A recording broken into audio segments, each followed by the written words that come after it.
मानगढ़ दाप में 1500 आदिवासी शहीद हुए थे। मोदी जी 2 बार आए, लेकिन मानगढ़ के लिए, आदिवासी समुदाय के लिए एक शब्द नहीं बोल के गए, कुछ नहीं करके गए। तो उन्होंने मैसेज पहुंचाया है कि आदिवासी समुदाय जाग गया है, हमें सत्ता नहीं चाहिए, हमें हमारा अस्तित्व बचाना है, हमारा स्वाभिमान बचाना है, हमारा जल जंगल जमीन बचाना है। और देखा गया देश के अंदर आदिवासी समुदाय जल जंगल जमीन की बात करता है तो उसको नक्सलवाद का ठप्पा दे दिया जाता है।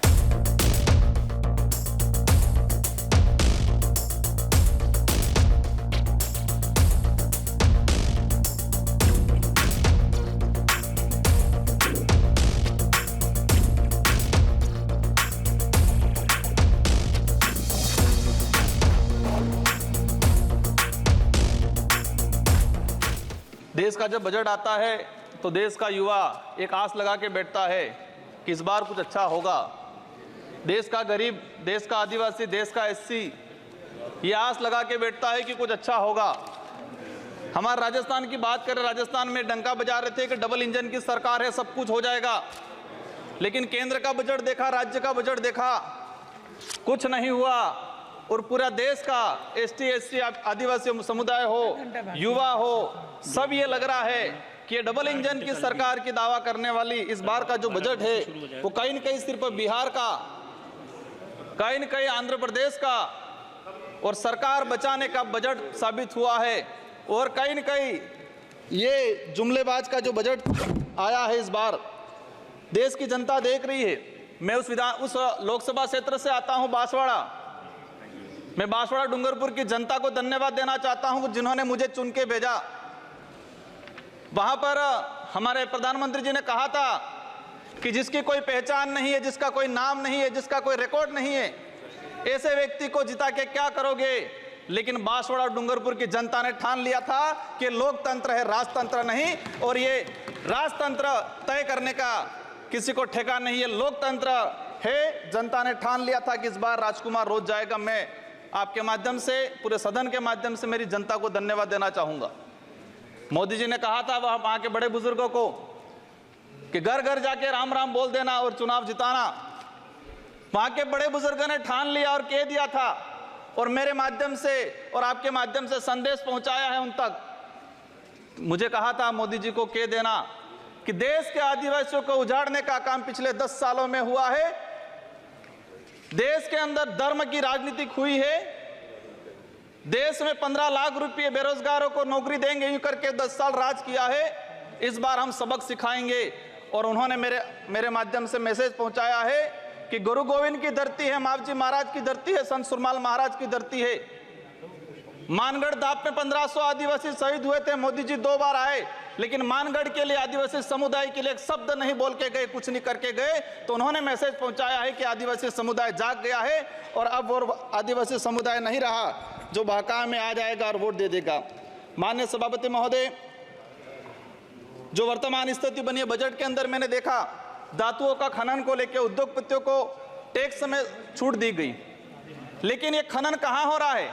धरती पे हो रहा है, हमारे देश में हो रहा है, पहाड़ों में हो रहा है, जंगलों में हो रहा है। और वहां पर जीव जंतु रहता है और आदिवासी समुदाय भी रहता है। लेकिन आदिवासियों के समय के आदिवासियों के लिए क्या प्रावधान किया गया? आदिवासी इलाके के अंदर देखा जाए, आदिवासी समुदाय बैठा हुआ है, उसको जमीन का पट्टा नहीं मिला हुआ आज तक, आजादी से पहले से बैठा हुआ है, लेकिन वो जमीन की बात करेगा। सभापति महोदय, यहाँ पर सत्ता को लेके होड़ मची रहती है, सत्ता पाने को लेके बोला जाता है। मैं जो कहना चाह रहा हूं, हमें सत्ता नहीं चाहिए, हमें हमारा अस्तित्व बचाना है, हमारा स्वाभिमान बचाना है, हमारा जल जंगल जमीन बचाना है। और देखा गया देश के अंदर आदिवासी समुदाय जल जंगल जमीन की बात करता है तो उसको नक्सलवाद का ठप्पा दे दिया जाता है, उसको नक्सलवाद के नाम से मारा जाता है। छत्तीसगढ़ का बस्तर का इलाका हम देखते हैं, 11 साल की बच्ची को मारा जाता है और कहा जाता है कि नक्सलाइट थी। 3-3, 4-4 साल के बच्चों को मारा जाता है, गर्भवती महिलाओं को मारा जाता है। आदिवासियों की, जब भी आदिवासी समुदाय अपने हक अधिकार की बात करता है तो उसको नक्सलवाद का ठप्पा लगाया जाता है। सभापति महोदय, आदिवासी समुदाय को या एससी समुदाय को फ्री की योजना, हम कहते हैं हमें फ्री की योजना मत दो, हमें हमारा हक दो, जल जंगल जमीन का मालिकाना हक दो। और संविधान के अंदर शेड्यूल 5 के अंदर, शेड्यूल 6 के अंदर जो रिजर्वेशन पॉलिसी लागू की है उसको धरातल पे लागू किया जाए। माननीय सभापति महोदय, मैंने देखा है भाजपा अलग अलग राज्यों में अलग अलग चीज कहती है, कई जगह कहती है बीफ खाओ, कई जगह मत खाओ। हमारे आदिवासी समुदाय को लेकर एक धर्म कोड की लंबे समय से मांग चल रही है कि आदिवासी समुदाय को अलग से धर्म कोड दिया जाए। आजादी से पहले 1871 से लगा के 1951 तक अलग जनगणना हुई है। आज आदिवासी समुदाय कोई ईसाई धर्म अपना रहा है, कोई हिंदू धर्म अपना रहा है, अलग अलग जगह बटा हुआ है। आदिवासियों की आइडेंटिटी, उनकी पहचान खत्म हो रही है। आदिवासी समुदाय अपनी पहचान बचाने को लिए लड़ रहा है और लंबे समय से कह रहा है कि आदिवासियों की अलग से जनगणना कॉलम होना चाहिए, धर्म कोड होना चाहिए। झारखंड के अंदर 11 नवंबर 2020 को झारखंड विधानसभा में प्रस्ताव पास हुआ अलग से आदिवासी धर्म कॉलम को लेके।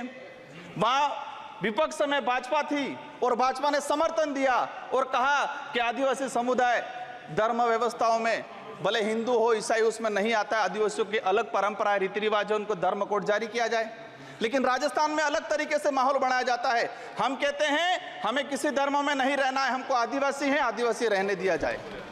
माननीय सभापति महोदय, लंबे समय से देखा गया है, कहते हैं वनवासी, कोई कहता है कुछ और।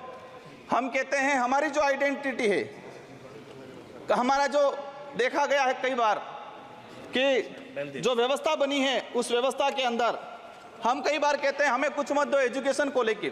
नई शिक्षा नीति, मुझे लग रहा है अभी घंटी बजने वाली है, मैं 2 मिनट में मेरा समाप्त करूंगा। नई शिक्षा नीति के तहत यह प्रावधान किया गया है कि 6 साल का बच्चा होगा, इसके बाद उसको पहली क्लास में एडमिशन दिया जाएगा। माननीय सभापति महोदय, मैं कहना चाह रहा हूं, निजीकरण को बढ़ावा देने का तरीका है ताकि प्राइवेट संस्थाएं खत्म हो, सरकारी संस्थाएं खत्म हो, प्राइवेटकरण हो, ये कहा गया है। मैं अंत में एक ही चीज कहना चाहूंगा, मेरी लोग माननीय सदस्य प्रधान बरुआ जी।